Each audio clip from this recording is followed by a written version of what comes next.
The May 27, 2025 Special Representative Town Meeting is called to order. I'll ask whether the meeting has been properly warned. All right. The meeting has been properly warned. I'd like please to remind all members to check in with the attendants. Only authorized people may sit in the meeting area. Members should have name tags with lanyards. Please make sure to return your badges to the check-in table after the meeting adjourns. At last count, we had 120 members. 77 members is a quorum, so we're ready to proceed with tonight's business. Restrooms are located out the back door. Exits are where you came in, and in the front here and on the sides. I would ask now for the opening and closing paragraphs of the warning to be read. The legal voters qualified to vote in representative town meeting are hereby notified and warned to meet in the gymnasium of the Brattleboro Union High School on Tuesday, May 27th, 2025 at 6:30 p.m. to act on the articles listed below. Dated at Brattleboro, Vermont, this 24th day of April, 2025, Brattleboro Select Board, Elizabeth McLaughlin, Chair, Oscar Heller, Vice Chair, Isaac Evans France, Clerk, Amanda Ellis Thurber, Peter Case. Thank you. The procedure for tonight's meeting is set by Robert's Rules of Order, and we'll be following those rules with the goal of having an orderly and comprehensive discussion with a fair opportunity for discussion on the article that's presented. To be recognized, please raise your hand and wait to be called on. Please use one of the two mics so that people here and people at home can hear you speak. When you have questions, please direct them to the moderator, and it'll be the moderator's role to direct the inquiry to the appropriate person. Comments are going to be limited to 2 minutes at a time, with exceptions to be determined at the moderator's discretion. Comments have to be germane to the motion on the floor, and members will not be recognized to speak for a second time when others are seeking to but have not yet spoken. I'm not going to go over the rules of etiquette. We've had 3 representative town meetings here now in 6 months. Regardless of the nature of the issues, the town government and the town is stronger, given everybody's sustained and dedicated participation. So I want to thank everybody for participating in the town meetings that we've had. The Roberts Rules call for amendments and motions to be made in writing and provided to the moderator so that we have accurate record keeping and consideration of those actions. I'm aware of a number of amendments that may be made or requested, and we ask for those to please be in writing.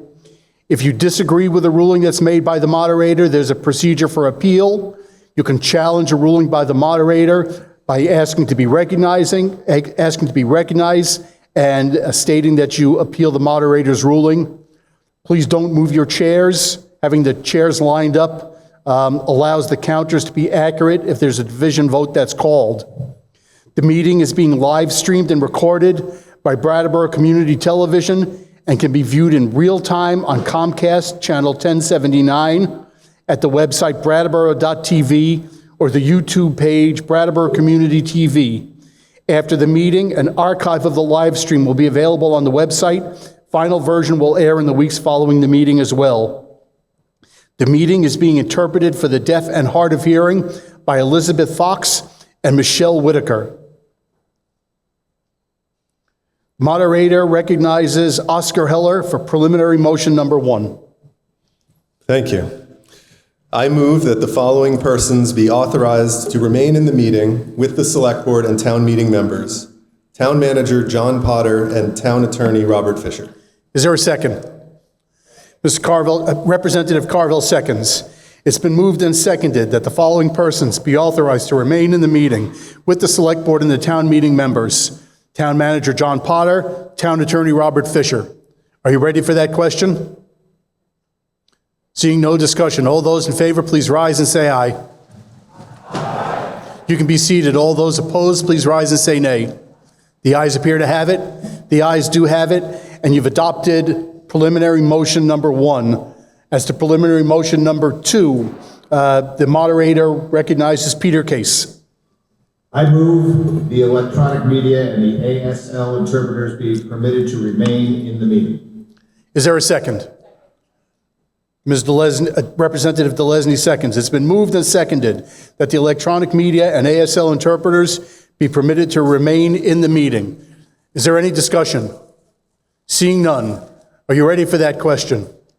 All those in favor, please rise and say aye. Aye. You can be seated. All those opposed, please rise and say nay. The ayes appear to have it. The ayes do have it, and you've adopted preliminary motion number 2. For article number 1, nobody's designated from select board, so the moderator recognizes select board member McLaughlin. Thank you, Mr. Moderator. I move that the Select Board be authorized to raise, appropriate, and expend the sum not to exceed $24,971,305 in order to defray, to that extent, all general fund expenses for the period of July 1, 2025 through June 30th, 2026, including all highway and Windham County taxes, and that the Select Board be authorized to expend, in addition to any sum authorized for special purpose under any article previously authorized at the March 22nd, 2025 Annual Representative Town Meeting. This motion includes $19,620,094 to be collected in property taxes, and the balance to be comprised of all other sources of revenue collected by the town.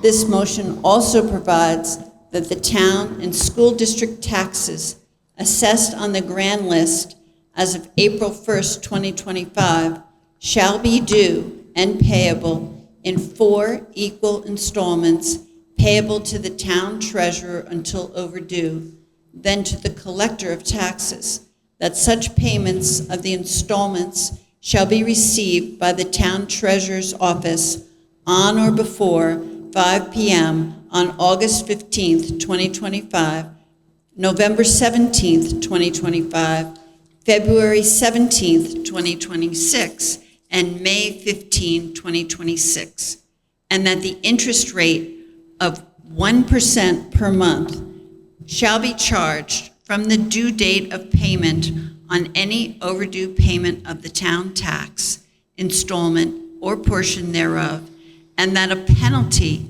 of 8% shall be charged on any overdue payment that remains due and owing on May 16th, 2026.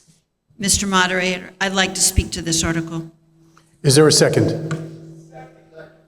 Mr. Cook seconds. It's been moved and seconded Great.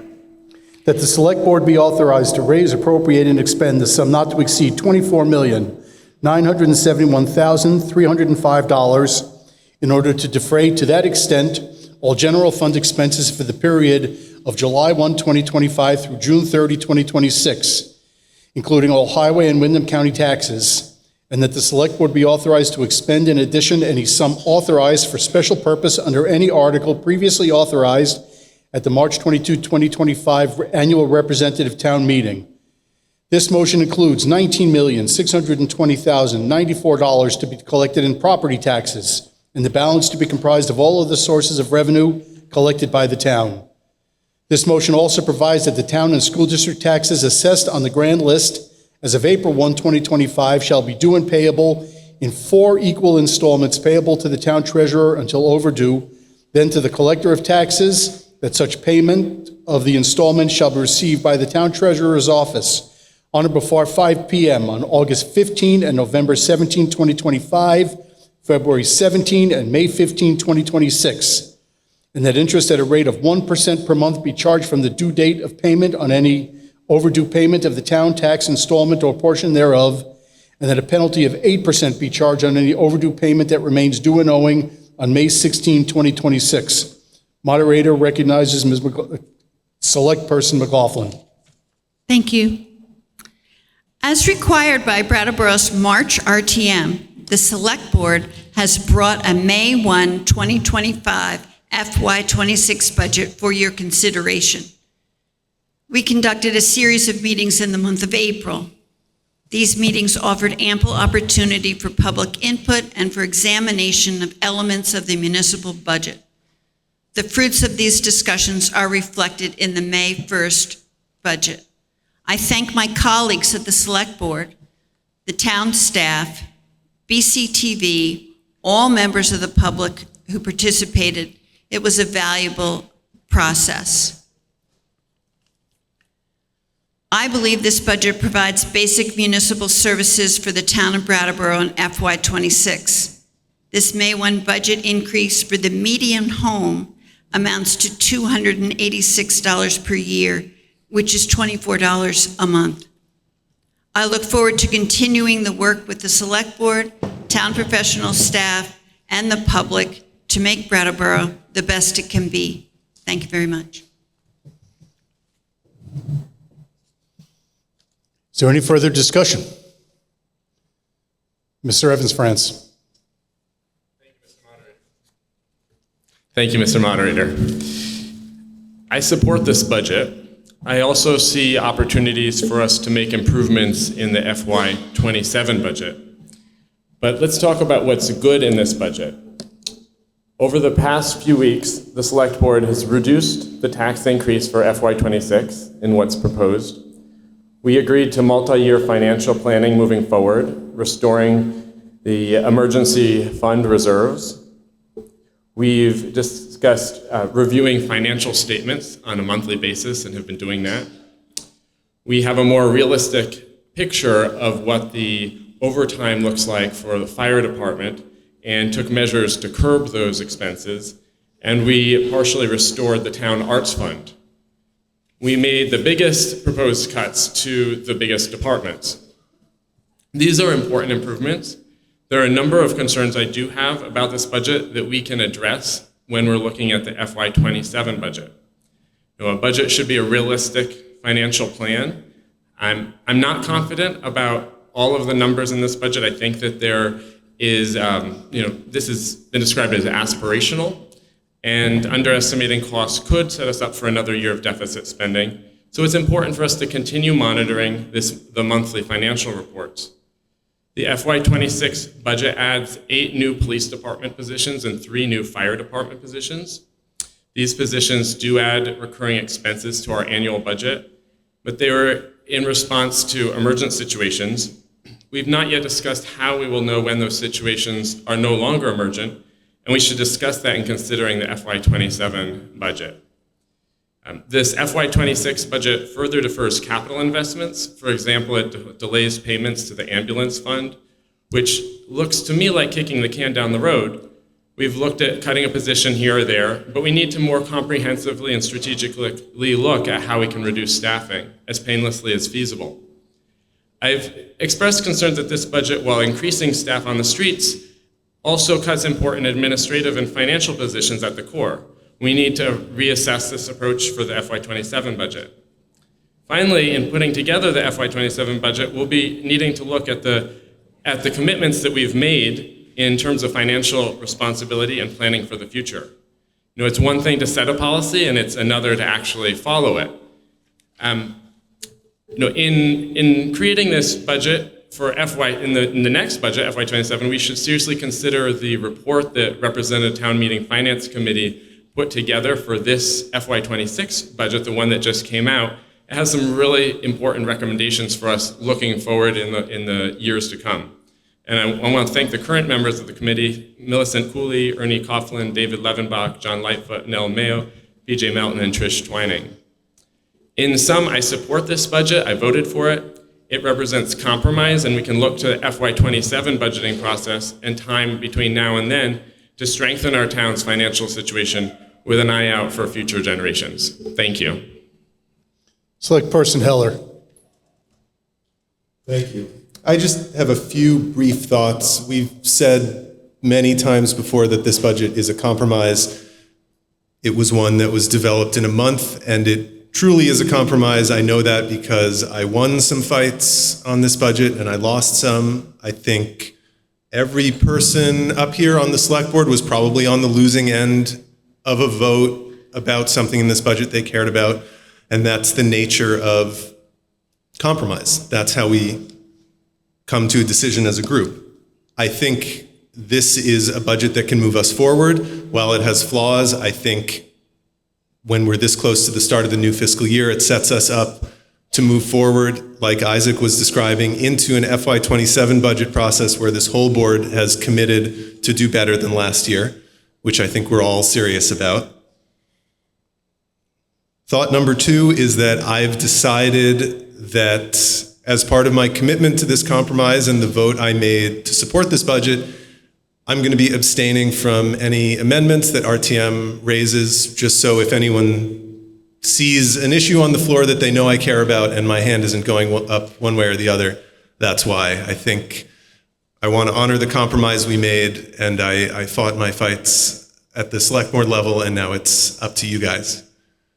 And the last thing I want to say is just that I really value this process. I value town meeting as a body. You're about to do something incredibly difficult, which is to have a multi-hour, 120-person public debate on a $25 million budget, and that's really important. Town meeting is not just a rubber stamp for the decisions made by the select board. The decisions you make here today are important, and we value them, and we value the discussion we're about to hear. So, thank you all. Is there any further discussion?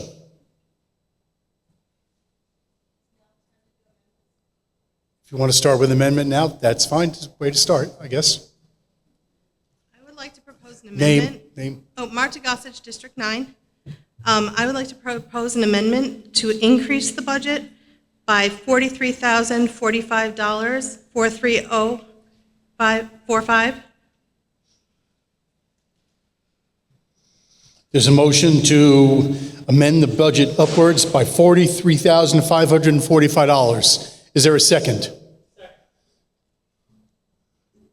Seymour.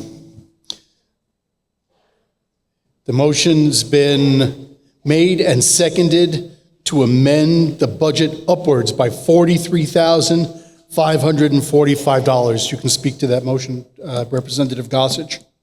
I would like to propose this amount of funding to restore the sustainability coordinator position to full-time. I believe that this is the best outcome for the town because of the money that this position brings into our town, and in addition to the money, the collaboration that this position takes on in order to make certain things work in our town. Is there any discussion on the Gossage amendment?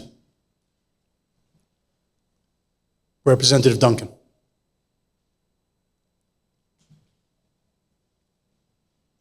I'm Tony Duncan, District 9. I'm the chair of the Energy Committee, and I'm concerned that in the discussions about the budget, there's a lot of things that either select board was not aware about or doesn't appreciate.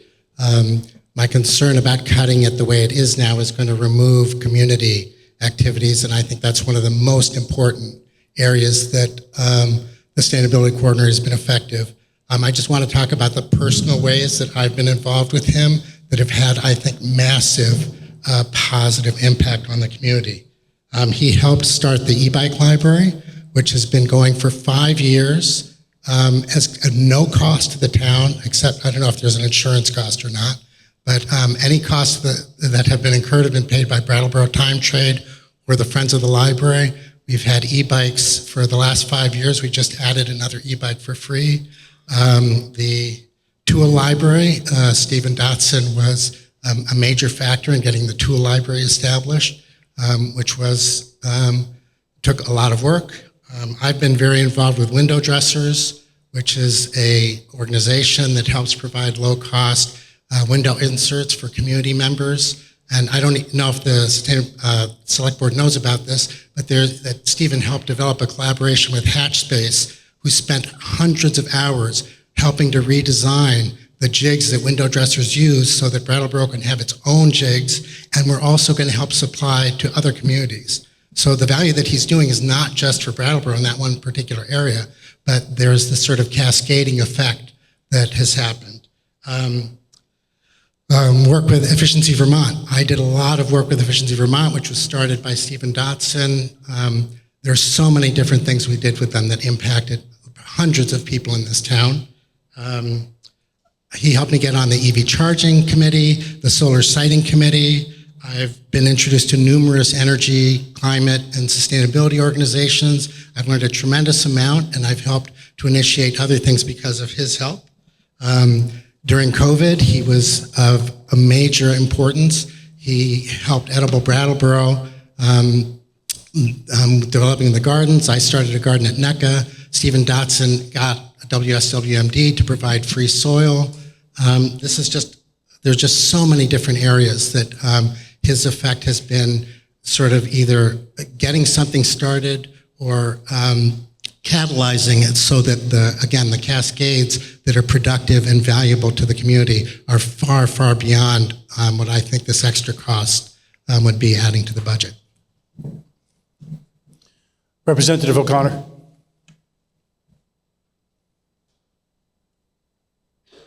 Thank you, Kate O'Connor, District 9. I don't want to speak to the reason for the increase. I want to speak to the increase and why I urge us not to do it. We can't afford it. I know $43,000 doesn't sound like a lot, but it is. And if you look at what the select board had to cut, cuts were made in public works, so there are roads projects that aren't going to get done. There are things in the library that had to get cut. We're not ordering as many books. A lot of tough decisions had to be made. One of the biggest beefs, I would say, that I have with the administration and the select board through no fault of their own is that I don't think, as a public, we have been given a full accounting of our finances. And that's why I think it's easy for us to think, oh, we can add another $43,000. That's not a lot. We've spent down our unassigned fund balance. We hardly have any money left in the revolving loan fund. We're deficit spending now, and we deficit spent in FY24. So we have to be really, really careful. And we're going to have to make some really hard and deep cuts in FY27. So I know it sounds like, oh, $43,000 isn't a lot, but it is a lot. And we have to start making these tough decisions now. I would like it if we would cut the budget, but I know that's not going to happen, and I'm probably going to end up supporting this one. But I would urge everybody, please don't add anything to this budget. We cannot afford it. It's not fair to the taxpayers. And also just remember, they've made a lot of tough decisions already. And, you know, we're adding something.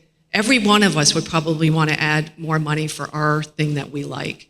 But please just think about this in the bigger global sense of what is happening to the finances in our community. Thank you.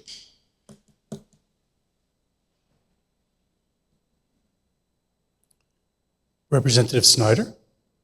Nope. Over here. Galbraith. All right, that was close. Eli Coughlin Galbraith, District 8. I just want to say that it makes good financial sense to add this money back into the budget because it pays for a position that brings money into the town. According to the Finance Committee's report, which is back there on that table, this position has contributed $353,000 in value over a 5-year period through grants and cost energy savings. That's what, about $70,000 a year? And we're talking about cutting this to part-time and possibly losing the person who has brought that money into the town. Now, we obviously are in dire financial straits, which is why it doesn't make sense to cut the things that are bringing money in. Thank you. Representative Sprite.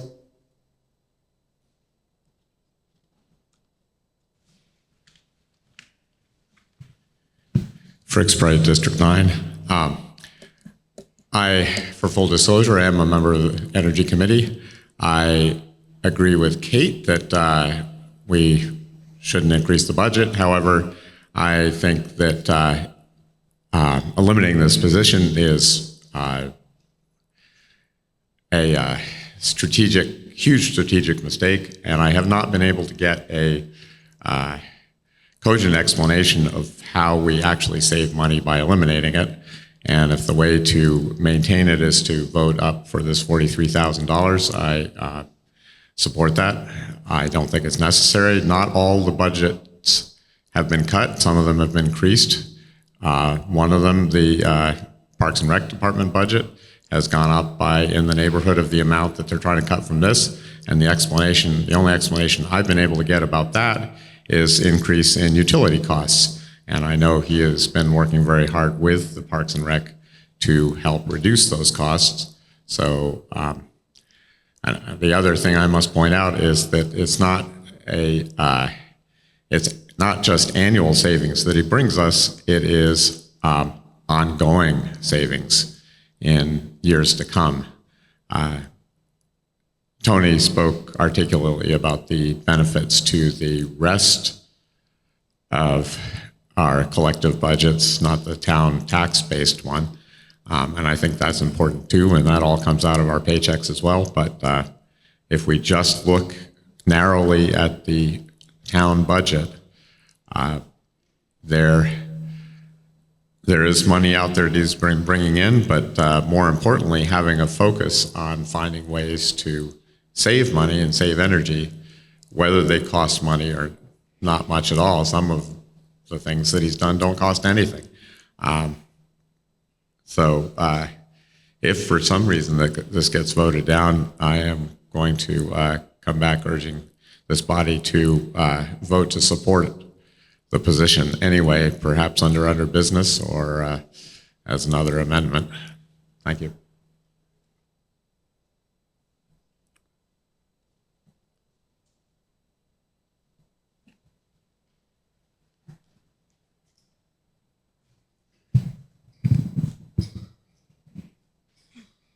Can you hear me okay? Is that all right? All right, I'm trying not to get sick. Representative Dolan, District 8. I want to speak to the dimension of this position that has to do with generating revenue for the town departments. Can you hear me okay? Part of the function of this position is to find sources of money and grant getting. And from working in the environmental field at the federal level, I know with this federal transition right now, it's going to take extra effort to find different revenue sources to care for those elements of our town infrastructure that have to do with weatherization, sustainable upkeep, adapting to flooding. Our Senator Welch, Peter Welch, just announced that there's $30 million dedicated to flooding adaptation in Vermont that we're going to be receiving. We need someone at the municipal level who will have it as their job to be that bridge between the state level and our town level to get some of that money to help update our infrastructure over the coming years. So that's federal grant getting. And then there are other organizations, like philanthropic organizations, that fund things like adaptation and weatherization and sustainability that are also adapting to the fiscal austerity at the federal level that require dedicated time and research into figuring out which ones those are and applying for those grants. So this job, I don't even personally know Stephen Dotson, but this particular job is dedicated to that, and I think it's vitally important for our town. There needs to be someone who is dedicated to this. So I would say let's vote in favor of retaining this, because this particular position, he gets, or they, whoever it is, gets money from the state, from philanthropic organizations, and from the feds when the feds make those monies available. Thank you. Representative Belknap.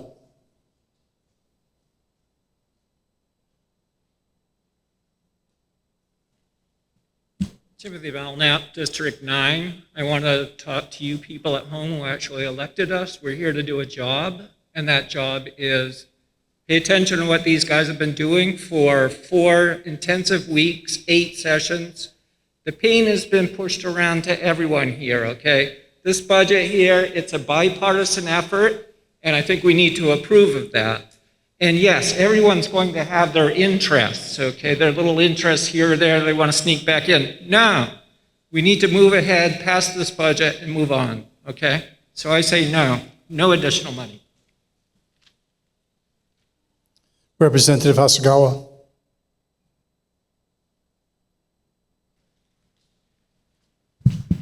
Maya Hasegawa, District 8.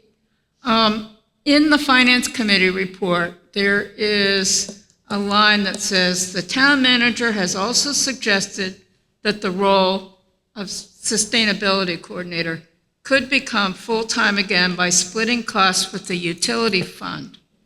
The RTM has no jurisdiction or anything over the utility fund. So I wondered if somebody could tell me how realistic that would be. Town manager is interrogated. Yes, thank you. So, yes, we're very seriously looking into that possibility. A draft utility budget is expected to be brought to the select board next Tuesday on June 3rd. And then they would likely act on that utility budget on June 17th. So we don't know for sure, but we do believe there's significant sustainability work that could be done in the utility side, and that could potentially fill that gap. Yep. Representative Arroyo. This motion to call the question. Is there a second? Representative Frank. The motion to call the question is non-debatable, requires a 2/3 vote. All those in favor of ceasing debate, please. Yep. Yeah.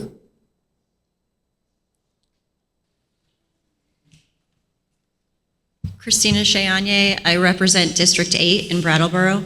I am still trying to figure out how this works tonight. So let's say we vote for that amendment and let's say it passes, then do we automatically go back to the motion and vote for that, or can there be another amendment, or basically then the night's over? Oh, we go to other business, I mean. Oh, that's wishful thinking that the night's over.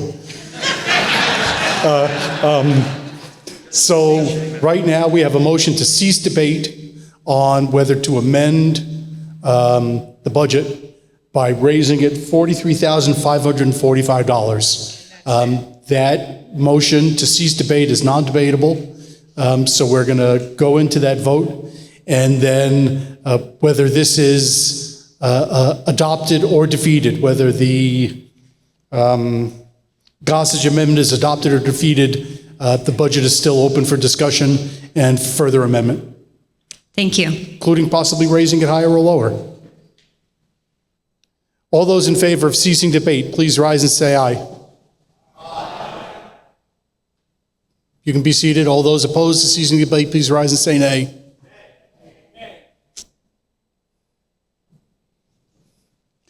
I'm sorry, the chair's in doubt. We're going to count.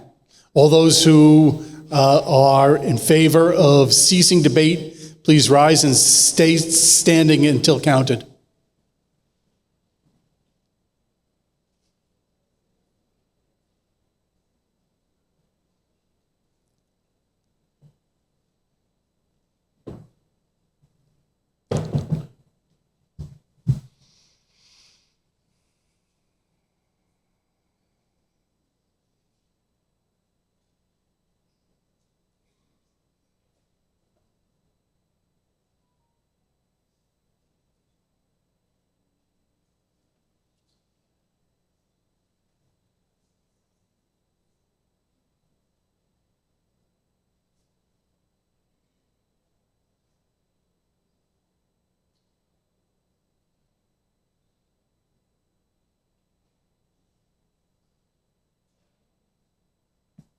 You can be seated.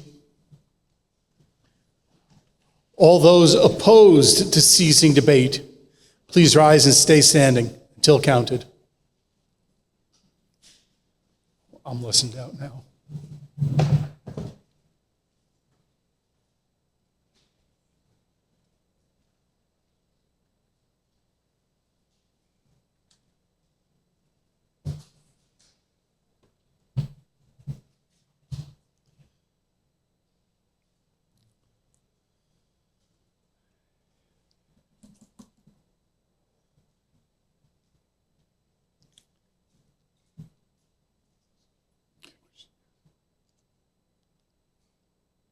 You can be seated.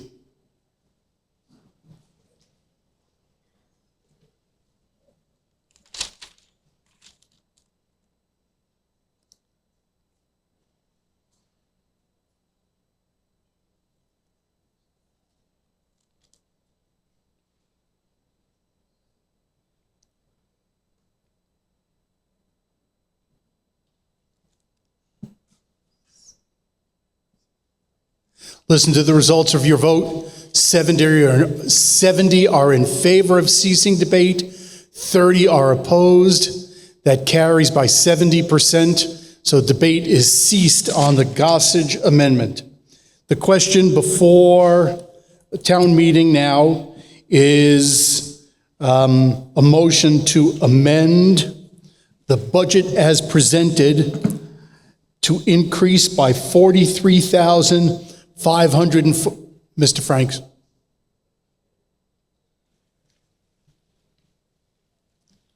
Tom Franks, District 9. I call for a roll call vote. He calls for a roll call vote. All those in favor, a roll call vote. Do we have a list? Yep. I think it requires 3 people. We're going to look at the charter. Abby Manukin, District 8. I just have a question in terms of the percentages, which is related but different. I think you said 122 people were here. Well, the percentages of the people who are voting. That's how it works. It's not as, so people who abstain, just it's like they're not here. That's correct. And I think that the roll call vote is an attempt to push past that. Mr. Moderator, I believe the charter says, or at least 6. the Roberts Rules Order, they require 6 people Right. to support that request. Are there 6 people who support a roll call vote? There are. We're now going to call the roll. If you are in favor of ceasing debate on the motion, wait a second, I want to make sure. Representative Frank, are you looking for a roll call vote on the $43,000 increase? You already made your decision on the ceasing debate, and you had moved on to the next motion, which the appropriate time to do that is either before you call for a vote or after. Your preference, sir. That's correct. We want to make sure. I'm going to call each member, and we're voting by roll call on whether to increase the budget by $43,545. Is there more point of order? Representative Duncan. That was not the number that was provided. It was, I think it was $43,045. I wrote $43,545. That's what I heard.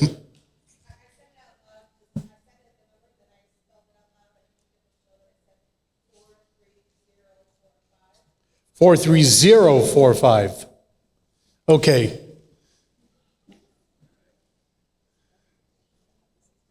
I understand. You have a question, point of order? This is what happens when you leave counting to amateurs. So there may have been discrepancy in the ceasing debate count. Can we do that vote again? I'm really sorry. We can. Okay.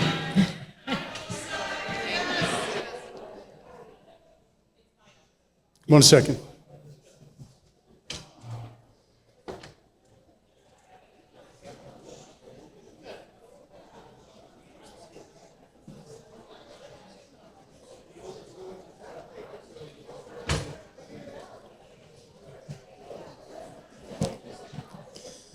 The next, hold up.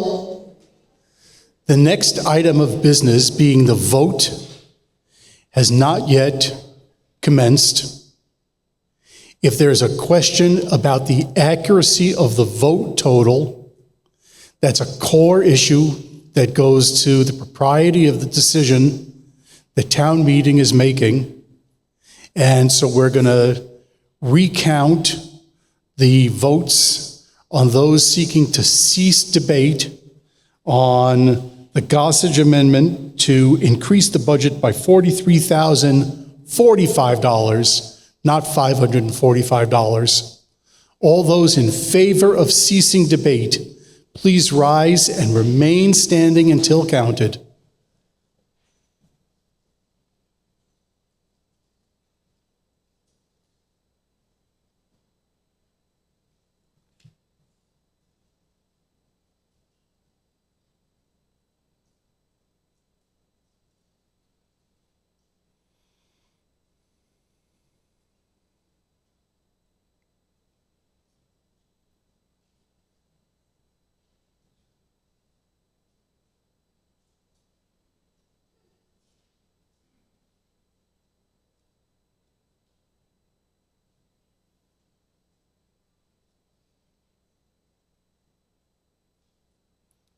Can the counters please approach?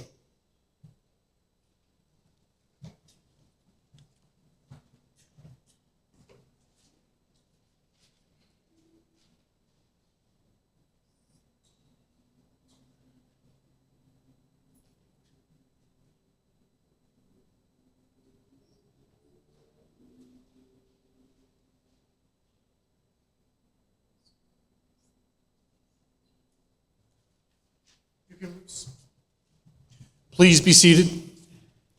All those opposed to ceasing debate on the Gossage Amendment to increase the budget by $43,045, please rise and remain standing until counted.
Listen to the updated results of your vote. You can be seated.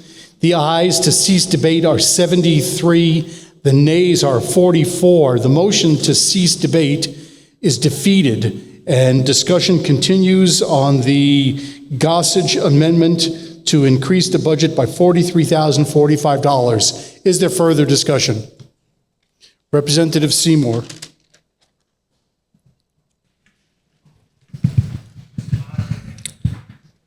Is there a point of order? So sorry. Gemma Seymour, District 8. I stand in favor of the Gossage Amendment.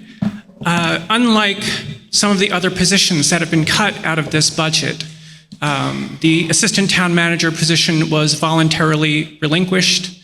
The IT Coordinator was an unfilled position, and the Finance Director position was an unfilled position. The Sustainability Coordinator is a filled position, and I don't think it's reasonable to assume that this person will stay in that position, which is a financial net benefit to this town, with their salary cut to part-time with no benefits. Additionally, I do not think that it is fair to that person who is in that position currently to have to wait around for a possible refunding of that position later in the year. I think they deserve an answer now, and we should give it in the affirmative that they are a part of our community that we value and that we are going to honor our commitment to that person. And if money can be found in the utility budget later on to fund other things, well, that's fantastic, but I want an answer now. Thank you.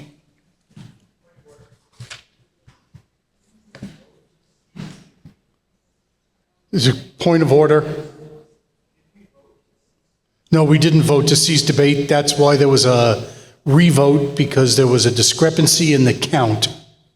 And so the second count showed 73 in favor of ceasing debate and 44 against. It's a 2/3 margin required to cease debate. That's the standard.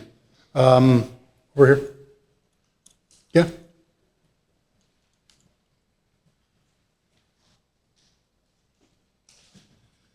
Ken Fay, District 8. I would like to make this short and sweet. The phrase penny wise and pound foolish comes to mind here. And I think the town is being that way. I support adding back the amount for the position. Thank you. Representative Agavi.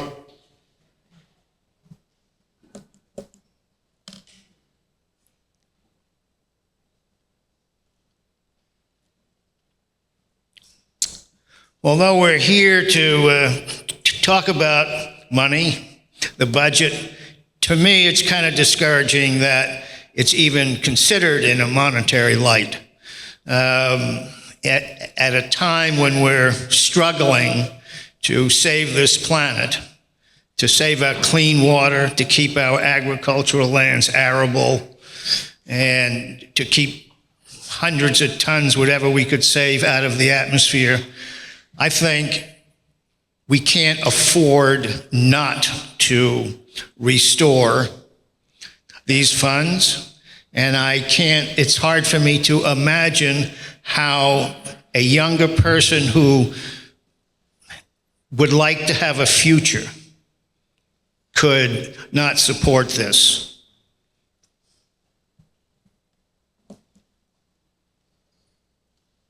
Representative Atkinson.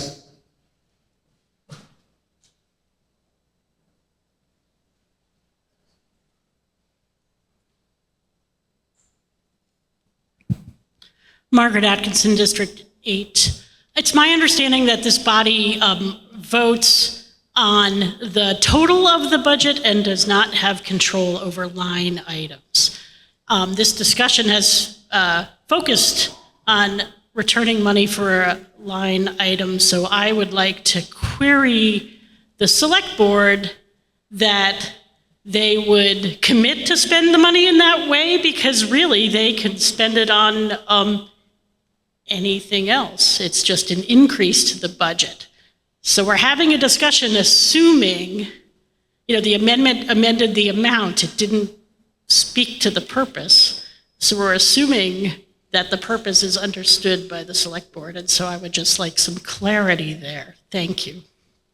Well, select board can choose to spend the money on that or not spend the money at all. Somebody from select board is interrogated.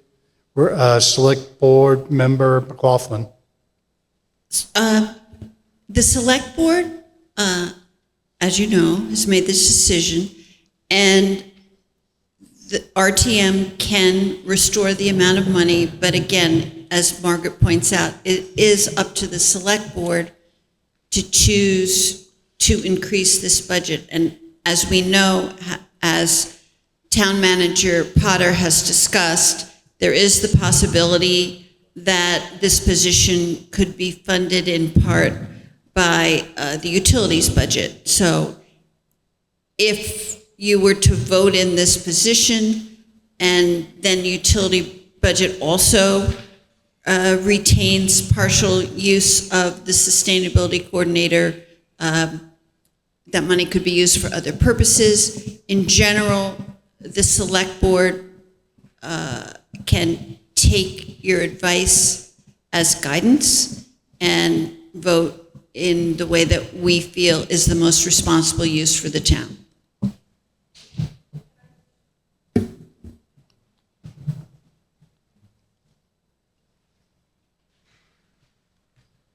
Nell Mayo, District 8. I believe that the discussion surrounding this amendment sparks from a select board meeting when they were discussing cutting the town manager, and Chair McLaughlin said, well, if they vote to increase the budget by $140,000, that would be clear. So I think this is an attempt to be clear in regards to another position. What I have also understood from talking to people is that the main concern with the potential of covering some of the position's costs from the utility fund is that it would limit the outreach portion and the community engagement portion of this position. That said, to me, what I also recall from attending select board meetings is Mr. Potter stating that for this position to be able to be partially funded by the utility budget, it would have to be worth it to the ratepayers, which to me is a similar discussion that we have been having here, is does this position bring in enough grant money to make it worth expending either taxpayer or ratepayer money? So to me, if that is something that's worth discussing with the utility fund, it's worth discussing with the larger body, because essentially all you would be doing is passing off this $43,035 to a smaller portion of the town taxpayers who are the utility ratepayers. I think that it would be worth, if there's any clarifying that can be done, that if that amount of the position was supported by the utility fund, instead of being reintroduced into the general fund, would that eliminate the community outreach portion? Because the position would have to be more focused on justifying itself to the utility ratepayers through stormwater management grants and the like. Is that clarification that we can query the town on? Representative Atkinson was correct. Okay. That the town meeting can increase or decrease the total amount of the budget, but we don't have line item decision-making here at town meeting. The entirety of the discussion has focused on this particular position, and will allow that inquiry to go and be presented to select board. But let's remember, we're voting on the bottom line number and not on the position. A member of the select board is interrogated. Select board member Heller. I'd just like to say that it has been the longstanding practice of select boards, at least in my memory, to honor advisory requests made by town meeting in this way, and that would certainly be my intent for this amendment or any other amendment made to this article. 1 second, please. The specific inquiry had to do with the outreach portion of the sustainability coordinator position. So if somebody from select board can speak to that, that's fine. Town Manager Potter? So yes, my understanding of the select board's plan here would be that we would be shifting some of the responsibilities away from the community resiliency and support of the Energy Committee and the Ag Advisory Committee, and instead the time that this position would spend is on trying to generate funds on the utility side. So you're right, there would be, the way I interpret it is there would be a shift in duties. What's that? Representative Gossage. Are you finished, Representative Mayo? Yeah. Thank you for the clarification. I believe that the concern I have heard in someone with limited exposure to that position is that there is concern over losing the community outreach. Point of information, the reason that I did bring this amendment is because in the District 9 caucus, Chairperson McLaughlin's answer was different to the question, and at that time, and District 9 members can... I don't think this is a point of information. said that they would honor it. Wait, this is not a point of information. If you want to be recognized... Well, that's the reason behind my bringing it, is because there was a statement Representative Gossage, that they please. would honor it. You're out of order at this point. Dick DeGray.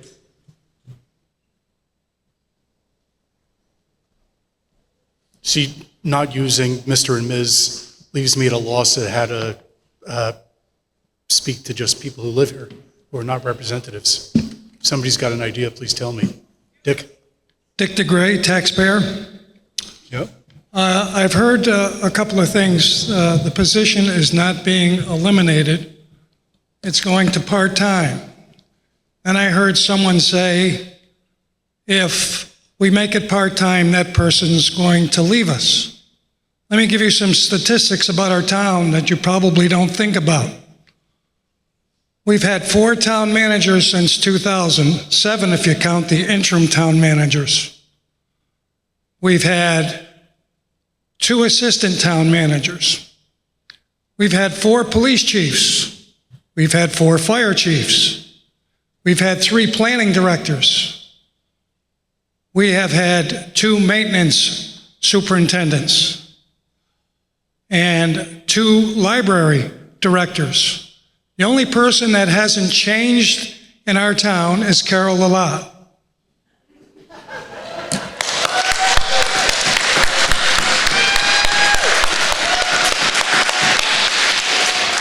So the point I'm trying to make to our TM members is that if this person chooses to leave, we're going to do what we did for all of those people I just talked about. We're going to have a cake. We're going to wish them well when they go to their new job. So if the sustainability coordinator is not put back to his full-time, which I don't support, someone will take that position and we will move along, as we have with every other position that has been vacated over the last 25 years, and we have gone very smoothly. I represent a lot of people that I don't feel are represented here this evening. Don't plan around one person, because we can say, you know what, we like this guy, he's great, and then all of a sudden he's gone. So we should never, I'm a golfer, an avid golfer, and a good architect never plans a golf hole around a tree. So, because the tree falls down and then the character of the hole changes. So I'm asking you not to put this position as, just like I'm an advocate of the assistant town manager, but I don't want anybody to put money in for that position either. The taxpayers are screaming and they want you to listen. This isn't about favoritism. This is about the taxpayers and a position that's not being eliminated, it's cut to part-time. Thank you for letting me speak, Mr. Moderator. All right, please, no clapping any more than booing. Thank you very much. Representative Manders.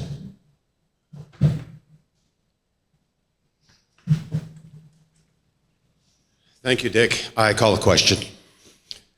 Is there a second? Representative Blodgett seconds. It's been moved and seconded to cease debate. Once again, that's a non-debatable motion. 2/3 vote is needed to carry. All those in favor of ceasing debate, please rise and say aye. Aye. You can be seated. All those opposed to ceasing debate, please rise and say nay. The ayes appear to have it. The ayes do have it. And you've ceased debate on the Gossage amendment.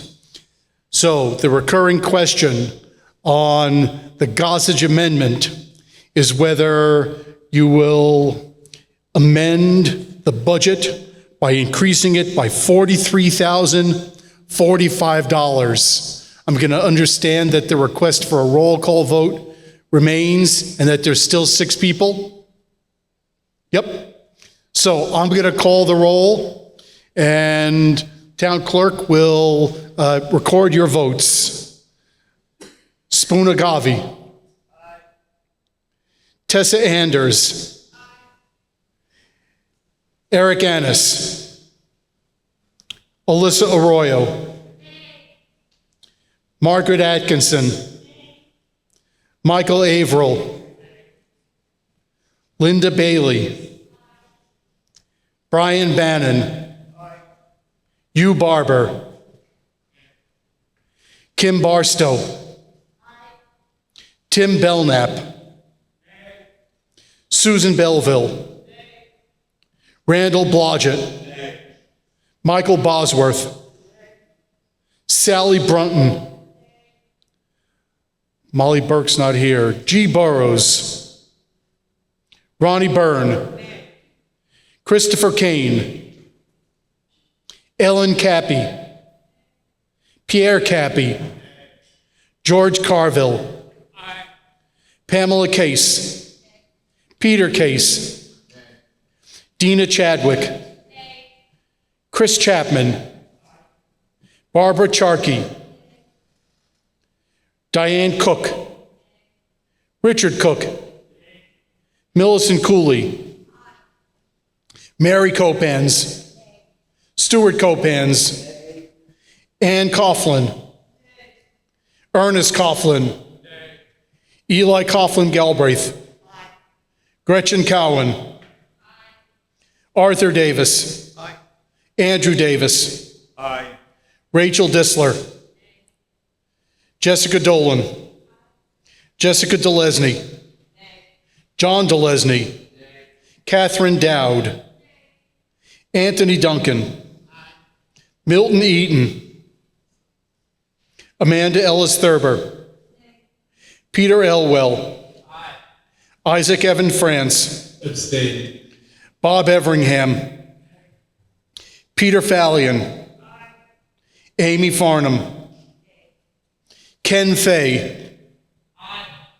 Robert Ferranti. Heidi Fisher. Alex Fisher. Thomas Franks. Michael Gant. Ruben Garza. Bonnie Gervin.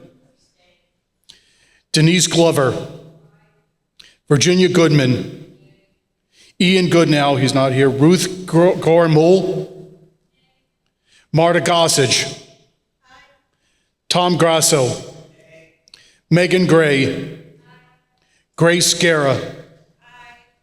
Wendy Harrison, not here. Christine Hart. Maya Hasagawa. Christine Hazard. Steve Hyam. Deborah Heller. Oscar Heller. George Herzog. James Hildebrand. Michael Hutchison. Jennifer Jacobs. Tracy John. Jesse Cayenne. John Kennedy. Beth Kendall. Cleo King. Will Cram. David Levenbach. John Lightfoot. Sheila Linton. H.B. Lazito. Joel Lum. Christine Lind. Was that a nay? Christine Lind. I'm sorry, did I say that now third time? William Manders. Eleanor Mayo. Mary McLaughlin. Elizabeth McLaughlin. Emily Megas Russell. Paula Melton. Art Meese. David Miner. Craig Miskovich. Abigail Manukin. Ann Moore Odell. Georgia Morgan. Robin Morgan. Richard Morton. Tom Osikowski. Steve Nelson. Tara O'Brien. Kevin O'Brien. Kate O'Connor. Bob Oser. Tom Oxholm. Rolf Parker Houghton. Hedy Tamazi. Did Hedy Tamazi vote? She said nay. Jackie Rice. Gemma Seymour. Christina Sheonye. Andrew Shepard. Sonia Silbert. Aaron Smith. Jennifer Smith. Isadora Snyder. Hannah Cirilla. Stephanie Spring. Frick Sprite. Jill Stalltyler. Trevor Stannis. Eric Stewart. Gary Stroud. Apple Sullivan. Kipton Tewksbury. Aslan Thompson. Lila Thorne. Ross Thurber. Robert Tortolani. David Tourneau. Joy Tourneau. Josh Traeger. Sarah Turbo. Catherine Turnus. Patricia Twining. Brian Tyler. Kathy Erfer. Eleanor Weiss. Aaron Wessel. Tim Wessel. Lisa Whitney. Elizabeth Whitaker. Lindsay Warden. Wait for the results of your vote.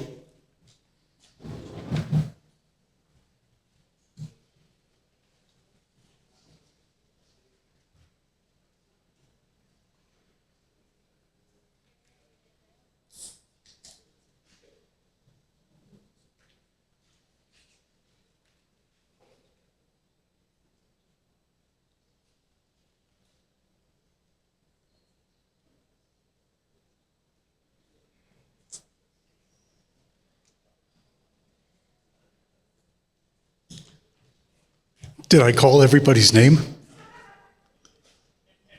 You weren't called?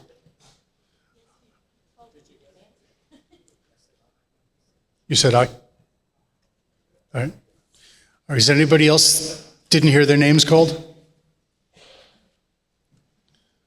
All right. The roll call on Burrows, which reads here G. Burrows, but now says Howard, was aye.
As good a time as any to get up and stretch.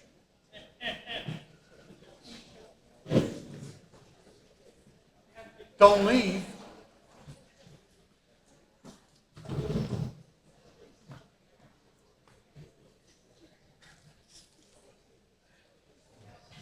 Listen to the results of your vote. Those in favor of the Gossage Amendment are 53. Those opposed are 71. The motion to amend the budget to increase by $43,045 is defeated. Is there any further discussion on the continuing question being the $24,971,305 budget? Representative Blodgett.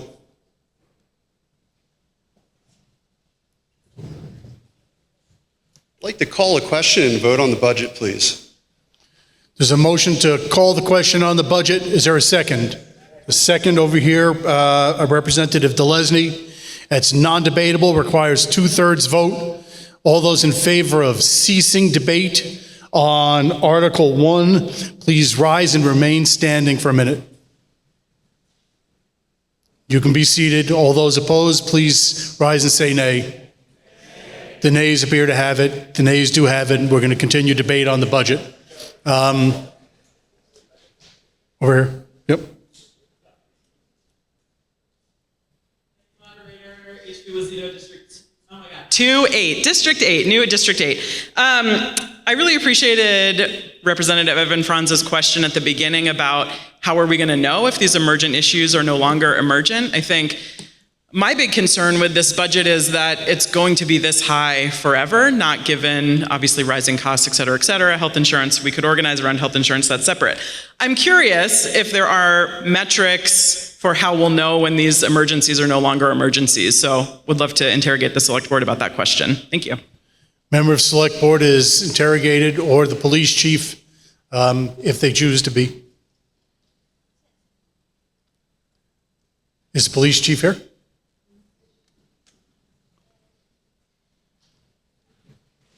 Police chief's interrogated.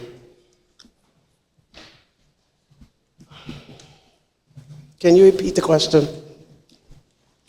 The representative wants to know if there are any metrics for trying to figure out when what's considered an emergency situation, I think which led to the increase in the police force, may wind down. That's the question I heard.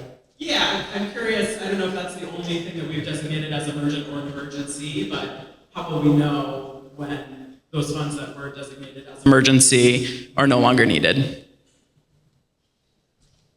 Okay. I can answer for the police part. I don't believe that public safety was the total of what was decided as emergencies. From the police standpoint, I would say through our data, the data that we collect as far as the number of calls, the severity of the calls that we respond to, and the areas that we have to cover for these calls, that will be how we can judge and present to the community how we're doing as far as public safety standpoint stands. Thank you. Anybody from Select Board? Select Board Member McLaughlin. What we experienced in the Select Board in this past year was a preponderance of the public demanding additional safety measures. And that was matched by the police statistics of first responder calls. And it also corresponded to the police data that we have on targeted locations where first responders and emergency calls are made. So what we've put in place are two key elements. One is the BRAT team, which is a very progressive and responsive force of individuals without guns who are assisted by HCRS designated officials and social workers. So this very progressive team is out in our community, and everyone has said it's made a tremendous difference. So that's the first part. And this is all part of the community, the downtown safety plan. The second part, which is even more interesting, innovative, and effective, is One Brattleboro.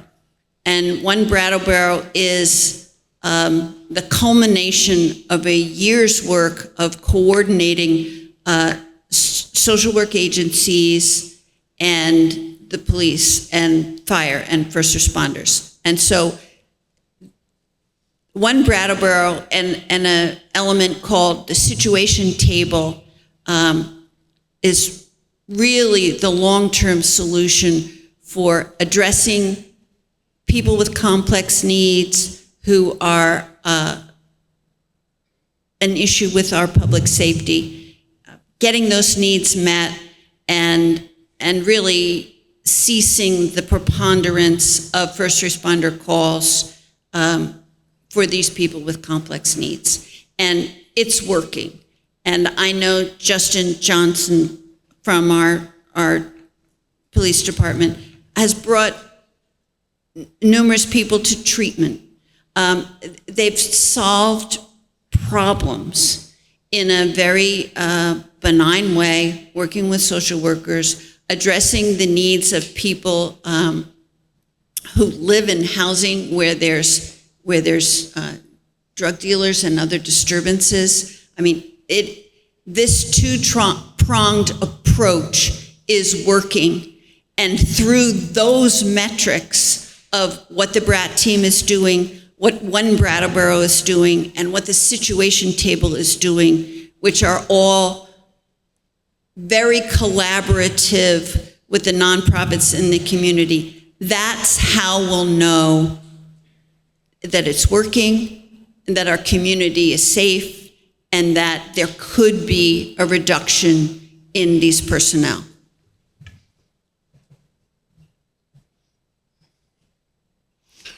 Representative Franks.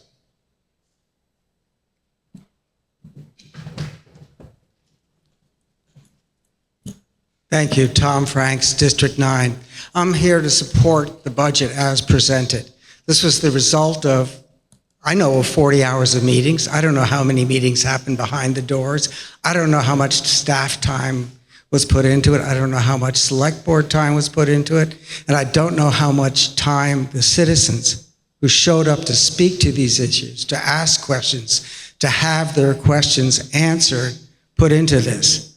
I think this is a budget, as people have said, a compromise. I don't think anyone's thrilled with it. I think we need to pass it as is and move on.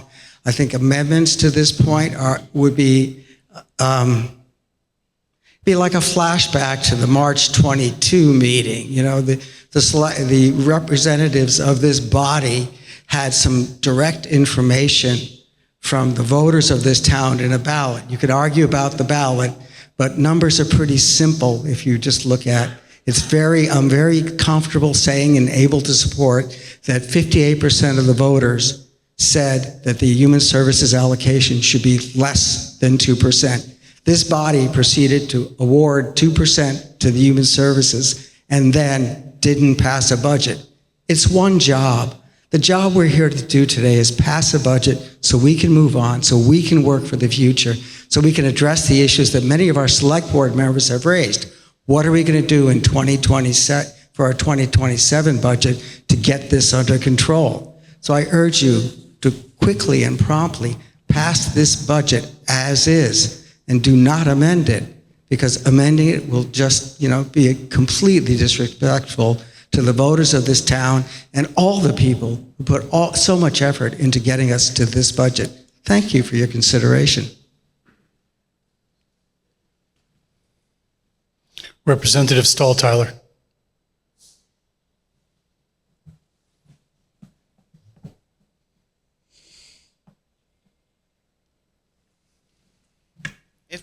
Jill Stahl-Tyler, District 7, if we don't pass a budget tonight, what happens? What's the financial repercussions?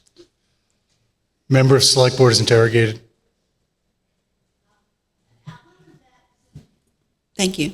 An outline of that is in the budget report on page something, but also John Potter could speak to it if he would like to be interrogated. Town Manager Potter is interrogated if he chooses to be. If the town meeting fails to act on budget tonight, then we'd be in the same position as we were after the March 22nd representative town meeting.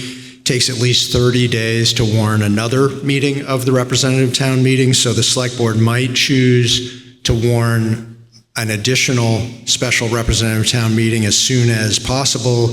Could be tomorrow, or actually day after tomorrow, because they'd have to warn the meeting.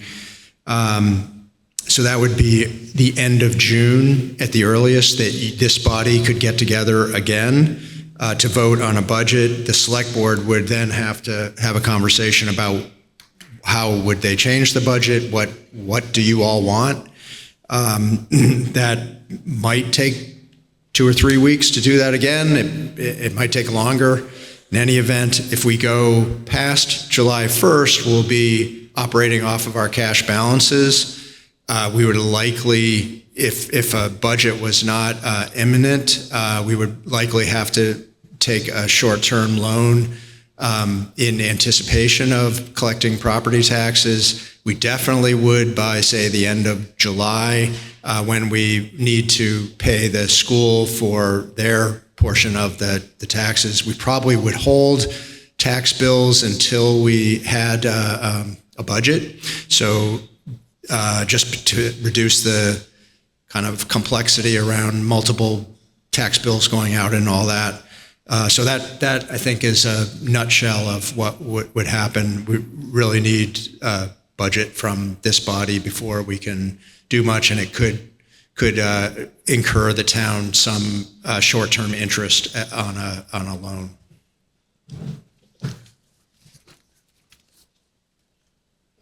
Representative Ozer.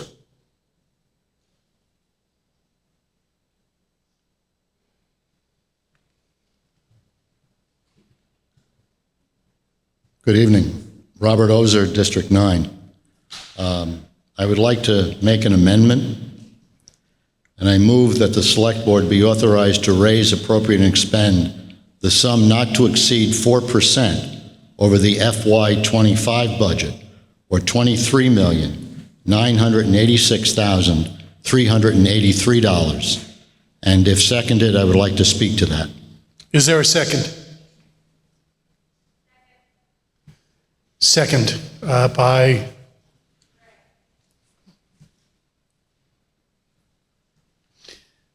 it's been moved and seconded that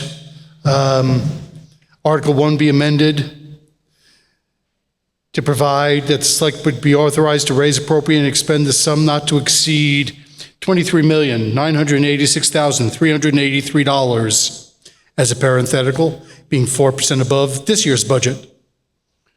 Mr. Ozer is recognized to speak to his motion. Thank you, Mr. Moderator. So the current budget is an 8% increase, or higher, actually, and that's not sustainable. The cost of living allowance currently is pegged at 3.8%. A 4% increase is reasonable. The increase included in the budget report projections is at least twice that. How did we get here? A major problem, in my opinion, is the use of one-time money or funds allocated for different purposes. Revolving loan fund, the utility budget, funds that this body has no control over. And that money was then used to fund ongoing operating expenses that then became part of the budget. That whole practice is not sustainable. We have heard, and I commend the comments about doing better, about looking at 2027 and not doing the same things. But I think there really needs to be some brakes on the system right now so that we realize that this is an important thing to focus on. I'll give you an admission. The 4% I put in there because the 4% is over the COLA. But it could be more than 4%. But the motion is 4%. We need to put a brake so that we focus on where we're spending the money. Thank you. Is there further discussion on the Ozer amendment? Are you ready for the question? Representative Sheonye.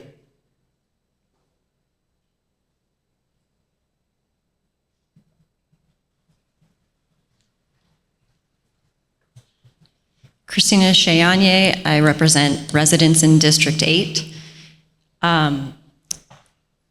So the amendment is to lower the budget, is that correct? To 4% above last year's. To 4% above last year's, okay. So I would like to ask John Potter, town manager, if at the current budget, proposed budget, with so much support staff missing, do you feel like you can still do the job that you are hired to do when there's so many empty jobs around you. And I'm going to use an analogy like the roof. If you remove one shingle, you actually are not going to get a leak. If you lose two shingles right next to each other, you're going to have a leak. And I cannot support this budget or this amendment unless, I can't support it. Because when you guys cut positions, you cut structurally important positions that were really close to each other. So a lot of shingles have been removed. Well, the assistant town manager, the finance director, IT position, sustainability coordinator from the planning department. These are all positions that are the work that we don't really see and that we will notice when it's gone.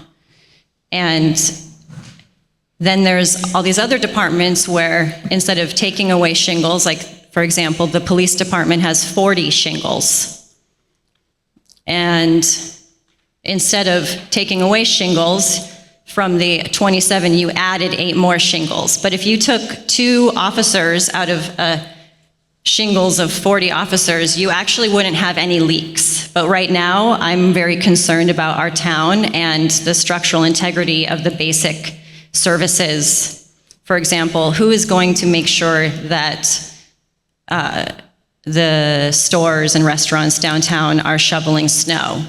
Who's going to take over that job if we have no assistant manager? That's just one example, but I just think about all the things that the assistant manager is on top of that prevents our town of Brattleboro from being sued. So I would really like to hear, I'd like to be convinced that it's okay to cut the positions that you cut, because as Select Board Member Case said, you take a position away, that job, all of those things are still there. Somebody has to do it. So who's going to fill all of those really important support positions? Thank you. I think that a member of the Select Board is interrogated to speak to the manner in which this budget is designed to meet all the needs of the town. Potter. Okay, town manager's interrogated. So this amendment would reduce what's before you by $985,000 more dollars. That would be really tough. You saw how difficult it was for the select board to find the reductions that they did. Reducing this even further is going to be, again, more significant positions like the ones that the member mentioned that are going to take increasingly bigger and bigger bites out of what the town is able to deliver to you all. I'm sure that the select board would look at doing that kind of across the board where we could. There are some things that are essential life safety needs that probably would be a priority to preserve. That's why we went to things like shifting the burdens of the administrative work onto me, the department heads, other positions, and also contracting out for services that may or may not be a savings for us in the end. But that's kind of, if you do things like, say, cut it at 4%, that forces us into finding those savings in wherever we can, and reducing our capital expenditures, doing whatever we can to meet that sort of a goal. But it will have significant impacts on the services that the town's able to deliver to you. Continuing discussion is on the OSER amendment.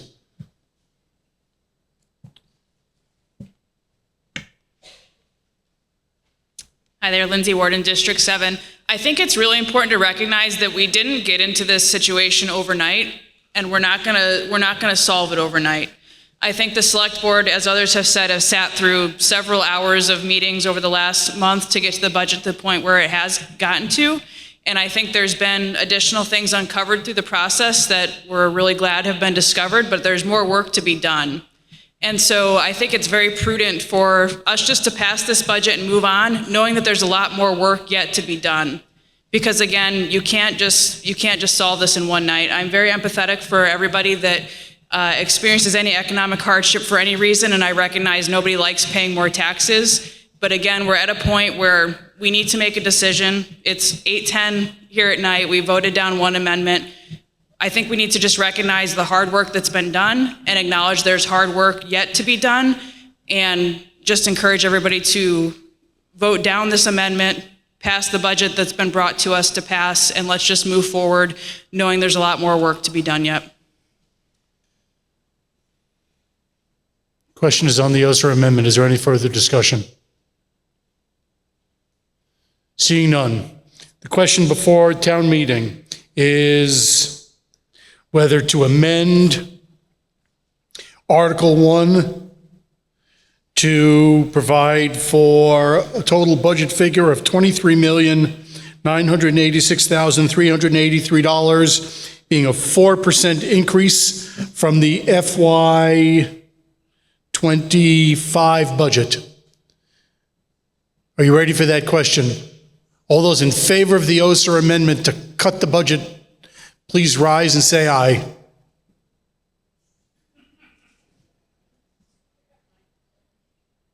All right. Please be seated. All those opposed to the OSER amendment, please rise and say nay. Nay. The nays appear to have it. The nays do have it, and you've defeated the OSER amendment. The continuing question is on the budget article number 1 in the amount of $24,971,305. Representative Blodgett. Hello, Randy Blodgett, District 7. I believe I went to all except one meeting, and that meeting I watched on TV since the other budget was not passed. People in this town have to do their homework. There's a lot of information in this book. The finance report, there's an overwhelming amount of information. When you go to the meeting, 4, 5, over 5 hours, department heads were all there. Select board was there.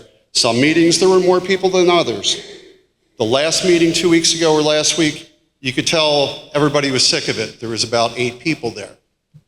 But what I learned going into it is everybody wants 0. Everybody wants minus. But if you want any services at all in this town, no matter what services you like or don't like, you need to show up and express that opinion.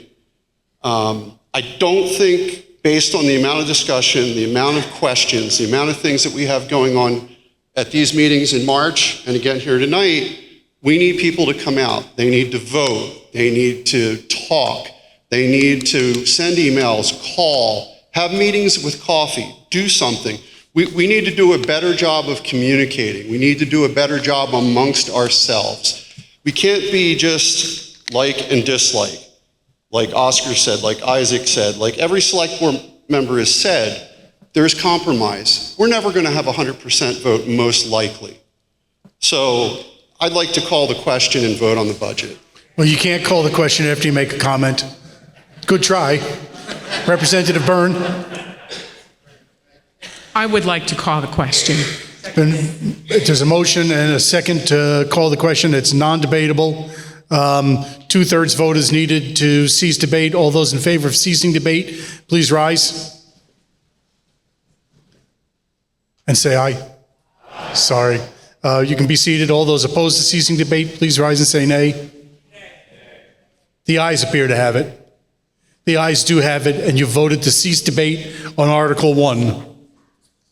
Question to be voted on is that the Select Board be authorized to raise, appropriate, and expend the sum not to exceed $24,971,305 in order to defray to that extent all general fund expenses for the period July 1, 2025 through June 30, 2026, including all highway and Windham County taxes and that the Select Board be authorized to expend in addition any sum authorized for special purpose under any article previously authorized at the March 22, 2025 annual representative town meeting.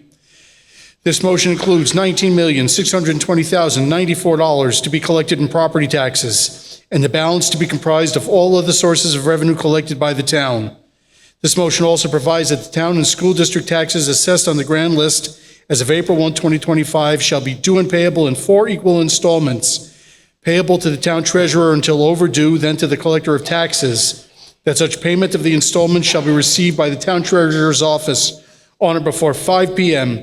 on August 15 and November 17, 2025, February 17 and May 15, 2026, and that interest at a rate of 1% per month be charged from the due date of payment on any overdue payment of the town tax installment or portion thereof, and that a penalty of 8% be charged on any overdue payment that remains due and owing on May 16, 2026. All those in favor of Article 1, please rise and say aye.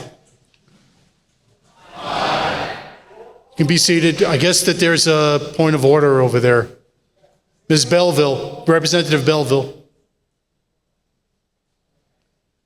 Representative Belleville, I saw your hand first. Mr. Moderator, I'd like to request a roll call vote. Susan Belleville, District 8. Yep. How many are in favor of roll call vote? More than 6? All right, I'm going to call the roll again.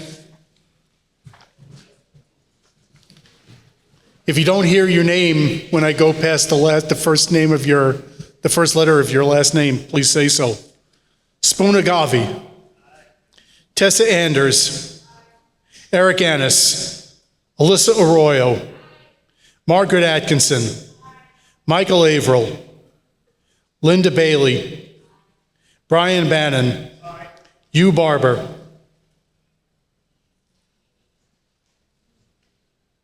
Kim Barstow.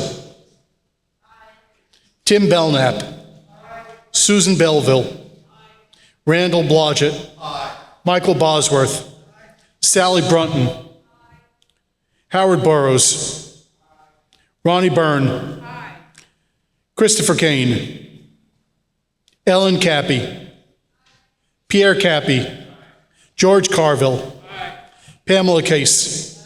Peter Case. Dina Chadwick. Christopher Chapman. Barbara Charkey. Diane Cook. Richard Cook. Millicent Cooley. Mary Copans. Stuart Copans. Ann Coughlin. Ernest Coughlin. Eli Coughlin Galbraith. Gretchen Cowan. Arthur Davis. Andrew Davis. Rachel Disler. Jessica Dolan. Jessica DeLesney. John DeLesney. Catherine Dowd. Anthony Duncan. Milton Eden. Amanda Ellis Thurber. Peter Elwell. Isaac Evans Franz. Bob Everingham. Peter Fallion. Amy Farnham. Ken Fay. Robert Ferranti.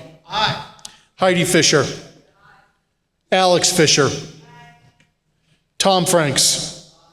Michael Gant. Ruben Garza. Bonnie Gervin. Denise Glover. Virginia Goodman. Ruth Gorham Hoole. Marta Gossage. Tom Grasso. Megan Gray. Grace Guerra. Christine Hart. Maya Hasagawa. Christine Hazard. Steve Hyam. Deborah Heller. Oscar Heller. George Herzog. James Hildebrand. Michael Hutchison. Jennifer Jacobs. Tracy John. Jesse Kyan. John Kennedy. Beth Kendall. Will Cram. John Lightfoot. Sheila Linton. H.B. Lozito. Joe Lum. Christine Lind. William Manders. Eleanor Mayo. Mary McLaughlin. Elizabeth McLaughlin. Emily Makers Russell, Paula Melton, Art Meese, David Miner, Craig Miskovich, Abigail Manukin, Ann Moore Odell,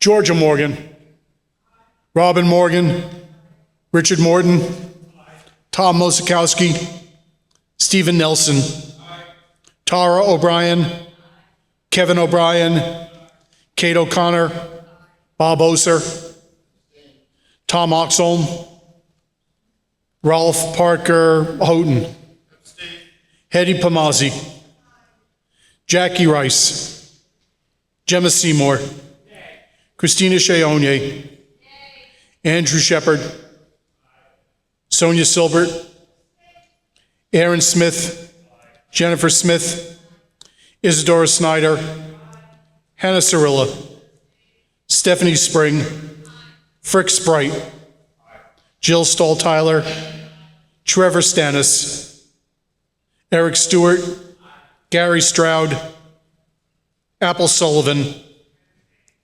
Kipton Tewksbury, Aislinn Thompson, Lila Thorne, Ross Thurber, Robert Tortolani, David Tourneau, Joy Tourneau, Joshua Traeger, Sarah Turbo, Catherine Turnus, Patricia Twining, Brian Tyler, Kathy Erfer, Eleanor Weiss, Aaron Wessel, Timothy Wessel, Lisa Whitney, Elizabeth Whitaker, Lindsay Warden. I skipped some names for people who I was clear weren't here. Is there anybody whose name I skipped who's here? Wait for the results of your vote, please.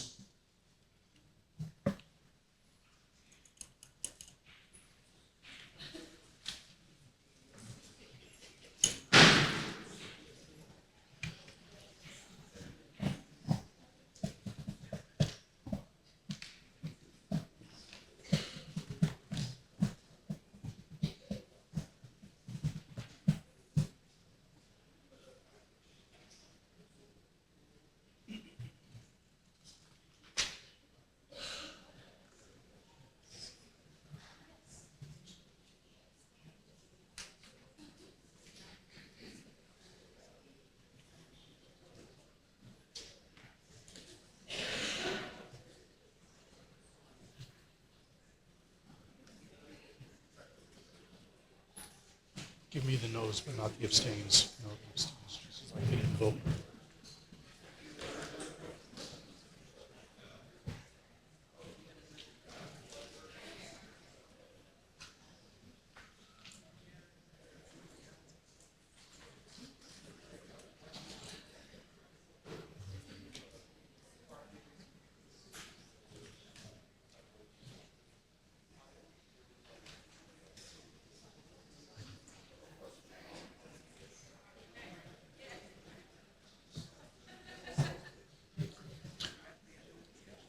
Listen to the results of your vote.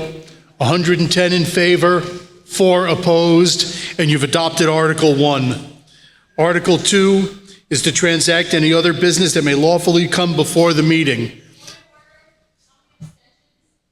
Abstentions weren't counted. That's no vote. You could vote no, or you could vote yes, or you could be not here.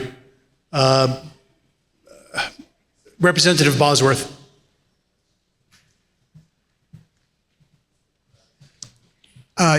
Michael Bosworth, District 7. I would like to make the following motion and then would like to speak to it in hopes that my fellow RTM members agree to send a clear message on this matter. So the motion is, I move that the Select Board do all it can to find other non-general fund money to bring the Sustainability Coordinator position back to full-time. There's a motion and a second to look for other sources of money to pay the Sustainability Coordinator at full time. Mr. Bosworth, Representative Bosworth, you can speak to the motion. Yeah.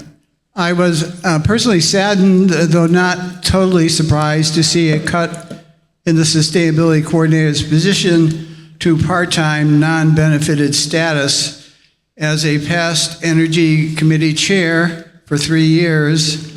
I advocated hard for the creation of the position and was cheered when it was approved, and have since been impressed with the excellent job Stephen Dotson has done in fulfilling the duties. In my mind, a sustainability coordinator ideally serves the town, the municipality with a capital T, while also finding opportunities to serve the overall town with a small t. I'll give a couple of examples. Directly serving the town, capital T, includes such examples as finding grants to cut down energy use in various town buildings. Serving the overall town, small t, includes examples such as supporting the new food garden across from the Academy School, a great educational project. In this year of excruciating choices and reflection, however, I can understand the need and the desire to have the sustainability coordinator focus just on the municipal needs, the town with a capital T, and finding ways to bring in revenues through grants or rebates or other means that can help cover or more than cover the cost of the position. I do not think, however, that a part-time, non-benefited position can bring the maximum payback or benefit for the town, nor that we can retain or attract the quality of person we need to effectively fill this job. I believe it needs to be a full-time position.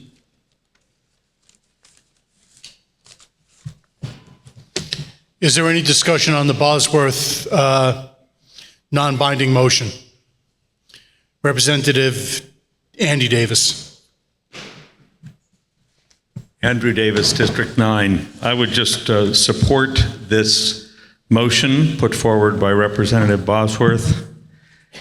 The issue of ongoing emergencies was raised earlier in this meeting.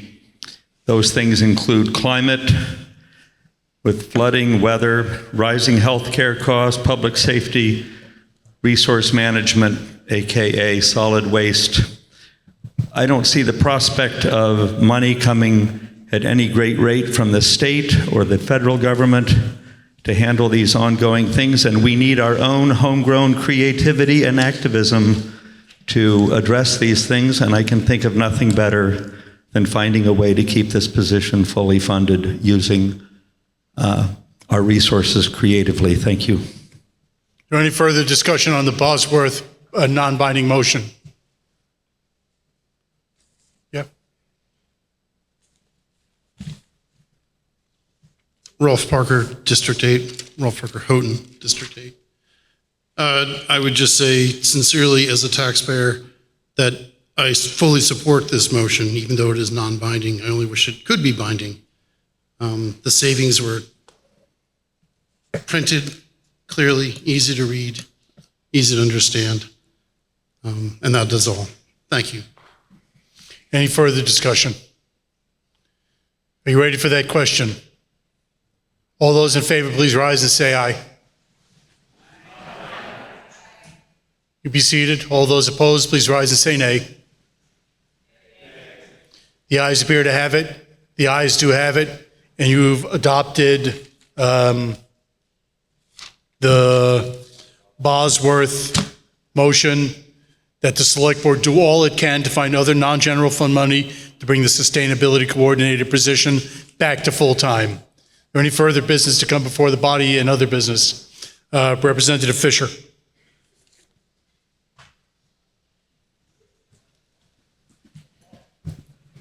Heidi Fisher, District 7. I move that the Select Board require a full and complete accounting of the actual EMS expenses and revenue from July 1st, 2024 to June 30th, 2025 to provide town taxpayers a clear understanding of the financial impact of this new program. And if seconded, I request to speak to the motion. Is there a second? Seconded by Representative Fallion. Representative Fisher is recognized to speak to the motion. In spite of the vote that we just had on the fiscal year 26 budget, our town is still in a crisis, in a budget crisis. This situation cannot be improved without accurate information, especially on our most costly services. We need actual expense and revenue numbers in order to build our fiscal year 27 and future budgets. Thank you. Is there any discussion about the Fisher motion? If I could have, do I have the paper copy? Did you give me a paper copy before? Okay. Can I borrow another? I'm sorry. Thank you. Yeah. Yep. We got it. Here we go.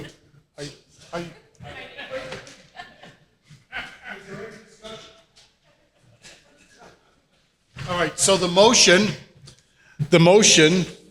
is that the Select Board require a full and complete accounting of the actual EMS expenses and revenue from July 1, 24 to June 30, 2025 to provide town taxpayers a clear understanding of the financial impact of this new program.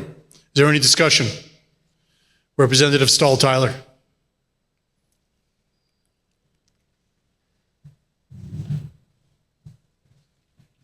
To speak in support of this motion, because when we're looking at other sources of revenue, we need to be able to say exactly where we're spending money. And when we're looking at things like the opioid settlement that was out there, we couldn't say as a town, this is how much it's costing us. I feel like we've made great changes in that, and John and the whole select board are working on that hard. This doesn't seem like an unreasonable request. The more we can know about where we're spending our money, the more we can look for other sources of revenue. The budget is not going to suddenly become easier next year.